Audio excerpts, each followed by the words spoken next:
The Battle of Philomelion of 1117 consisted of series of clashes over a number of days between a Byzantine expeditionary army under Emperor Alexios I Komnenos and the forces of the Sultanate of Rum under Sultan Malik Shah. It occurred in the course of the Byzantine-Seljuk Wars. The Seljuk forces attacked the Byzantine army a number of times to no effect, having suffered losses to his army in the course of these attacks. Malik Shah sued for peace. Background: following the success of the First Crusade, the Byzantine armed forces, led by John Doukas the Megasdu, reconquered the Aegean coastline and much of the interior of western Anatolia. However, after the failure of the Crusade of 1101, the Seljuk and Danishman Turks resumed their offensive operations against the Byzantines. Following their defeats, the Seljuks under Malik Shah had recovered control of central Anatolia, reconsolidating a viable state around the city of Iconium. Emperor Alexios I Komnenos, aged and suffering from an illness which proved to be terminal, was unable to prevent Turkish raids into the recovered areas of Byzantine Anatolia, though an attempt to take Nicaea in 1113 was thwarted by the Byzantines.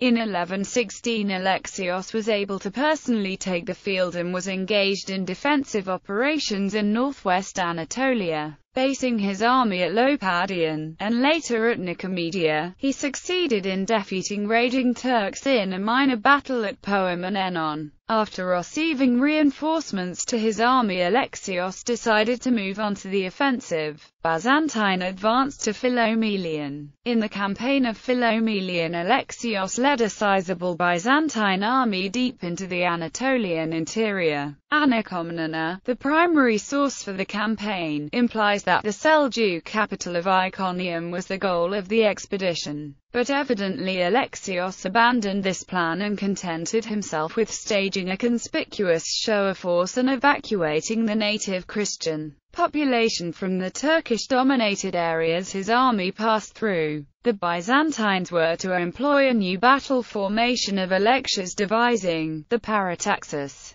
Anna Komnen's description of this formation is so imprecise as to be useless. However, from her account of the army in action, it is obvious that the parataxis was a defensive formation, a hollow square with the baggage in the center, infantry on the outside and cavalry in between, from whence they could mount attacks. An ideal formation for tackling the fluid Turkish battle tactics, reliant on swarm attacks by horse archers. A similar formation was later employed by Richard I of England at the Battle of Arsuf. The Byzantines moved through Santabaris, sending detachments via Polybotos and Kedros, and, after dispersing Turkish resistance, took Philomelion by assault. Parties of scouts were then sent out to round up the local Christian population for evacuation to areas under firm Byzantine control. Battle. Alexios became aware that a substantial Seljuk army was approaching from the north and began his retreat to his own territory.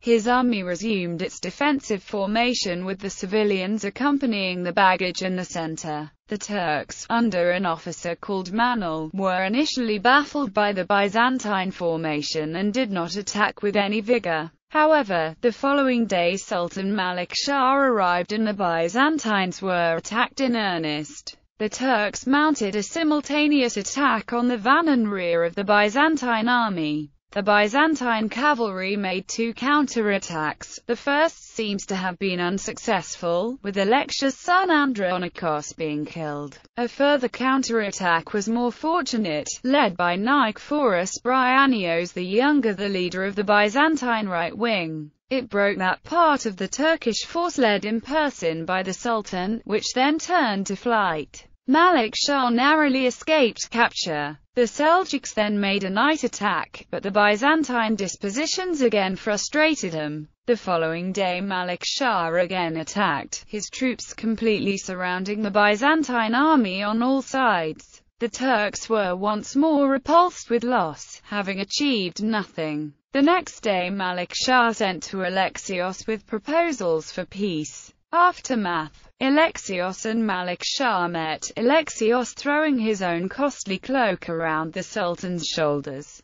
A peace involving an undertaking by Malik Shah to stop Turkish raiding and an admission by the Sultan of some measure of, largely theoretical, dependence on the Byzantine emperor was made. Anna Komnene records that the peace treaty involved an undertaking by Malik Shah to evacuate Anatolia, but this is unlikely in the extreme and must represent hyperbole on her part. The campaign was remarkable for the high level of discipline shown by the Byzantine army. Alexios had demonstrated that he could march his army with impunity through Turkish-dominated territory. The reverse suffered by Malik Shah at Philomelion and the consequent loss of prestige probably contributed to his demise, as he was soon deposed, blinded and eventually murdered by his brother Masoud. Alexios' death in 1118 meant that the ambition of reconquering all of Asia Minor was left to his 31-year-old son, John II Komnenos.